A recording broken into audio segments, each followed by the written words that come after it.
Passons maintenant à une autre des nouveautés de cette étude, l'usage de la data et les rapports à l'innovation. L'usage de la data, je vais passer la parole à Emmanuel Roland, qui va nous en parler. Merci beaucoup. Alors effectivement, c'est une nouvelle question également que nous avons posée cette année. Alors il y a encore beaucoup de choses à creuser. On voit qu'il y a un rapport très timide actuellement à la gestion de données et qui a besoin de maturité. Alors on dit souvent la data, tout le monde, la collecte de données, tout le monde en parle. Personne ne sait vraiment comment le faire, mais en tout cas tout le monde pense que tout le monde le fait, donc finalement tout le monde prétend le faire. Eh ben, c'est les chiffres qu'on voit. En tout cas, c'est un petit peu ça. On voit que tout le monde collecte de la data. 70% des entreprises en Occitanie, et notamment les plus grandes ou les plus grosses, en tout cas, entreprises qui ont la possibilité peut-être d'avoir des personnes dédiées à cet élément et à ce point de développement dans leur entreprise, collectent de la data, collectent de la donnée. Mais on le voit sur le graphique que vous avez sous les yeux, qu'effectivement, 96%, donc une très forte partie, ne collecte que des éléments de contact. Donc des éléments très simples, très basiques, qui sont nom, prénom, email.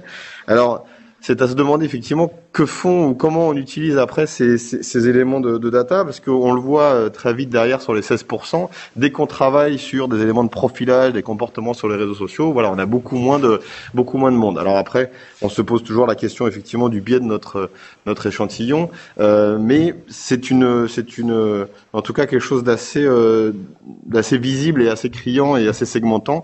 Beaucoup de collectes, mais uniquement des collectes de nom, prénom, email, et assez peu de travail un peu plus en profondeur.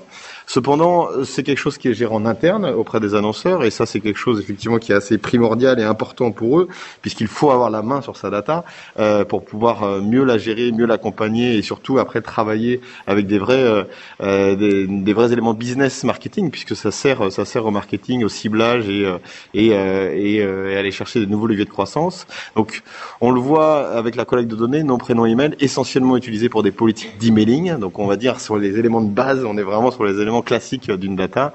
Ensuite, dès qu'on travaille un petit peu plus sur des niveaux de satisfaction ou pour aller chercher des éléments un peu plus précis, il y a un peu moins d'usage, mais voilà, tout est vraiment utilisé en interne et les annonceurs vont chercher de l'expertise externe pour aller notamment, on le voit en bas de graphique, sur du retargeting, sur de la création de contenu. Donc ils vont chercher plutôt des prestataires en extérieur sur des éléments bien précis et d'expertise. Voilà pour les éléments de data.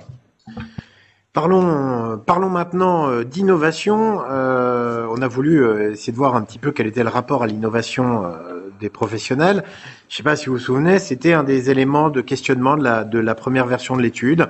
Qu'est-ce qu'on appelle l'innovation dans nos métiers? Il semblerait que ce qu'on appelle l'innovation, c'est quand même avant tout, essentiellement, la créativité un peu publicitaire ou l'usage des supports de communication. Innover dans le discours, innover dans la forme. C'est peut-être dû, bien évidemment, à l'échantillon, où il y a beaucoup de professionnels de la communication dedans, mais il y a quand même une très forte représentation de cette innovation discours et forme, et des supports ou de leur usage. Concevoir des offres innovantes, concevoir les usages de mon offre, c'est-à-dire l'innovation plus marketing, est certes présente, mais dans des proportions un peu moins importantes. Être pionnier par rapport à la société n'est en revanche clairement pas une priorité de ceux qui engagent des démarches d'innovation. On est vraiment sur les moyens de communiquer, les moyens de construire et développer son offre, et assez peu sur l'invention d'une nouvelle approche marché, d'une nouvelle consommation ou autre. Quand on a des pratiques d'innovation, il y a plusieurs sources évidemment. Les plus courantes, ce sont des techniques de créativité comme les séminaires, les brainstorming ou les pratiques de design thinking qui ont quand même une bonne représentation. Mais vous remarquerez que ceux qui ont recours à des prestations d'aide à l'innovation sont surreprésentés sur les scopes internationaux ou chez les annonceurs de grande taille. C'est-à-dire plus de 200 personnes. Là, on a une très nette surreprésentation. Ce sont des pratiques auxquelles ils sont beaucoup plus rompus. Mais même s'ils y sont beaucoup plus rompus que les autres le pratiquent également. Et ça, c'est également assez intéressant. Ce qu'on a remarqué aussi d'intéressant, c'est que quand on parle de prestataires d'aide à l'innovation, les agences, en fait, sont assez crédibles. On va travailler dans la moitié des cas sur des ressources internes.